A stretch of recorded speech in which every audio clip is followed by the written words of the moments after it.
అన్ని అబద్ధాలే. ఈ రోజున ఎవరినైతే నిందితులుగా మీ సిట్ ప్రకటించిందో వాళ్లల్లో ఎక్కడా కూడా మమ్మల్ని దోషులుగా సుప్రీంకోర్టు నియమించినటువంటి సిట్ ప్రకటించడం. మీకు బాధ కరుణాకర్ రెడ్డిని సుబ్బారెడ్డిని ప్రకటించలేదే అన్నదే మీ దుగ్ధ. ప్రకటించిన వాళ్ళు ఎవరు? ఆ 36 మంది నిందితులు, అక్కడ ఉన్నటువంటి సరఫరాదారులు, టీటీడీలో ఉన్నటువంటి కింది స్థాయి ఉద్యోగులు, నెయ్యి నాణ్యతను పరిశీలించేటువంటి నిపుణులు.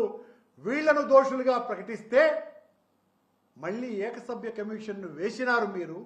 ఏకసభ్య కమిషన్ యొక్క పరిమితి కూడా నిన్న సుప్రీంకోర్టు చాలా స్పష్టంగా చెప్పింది.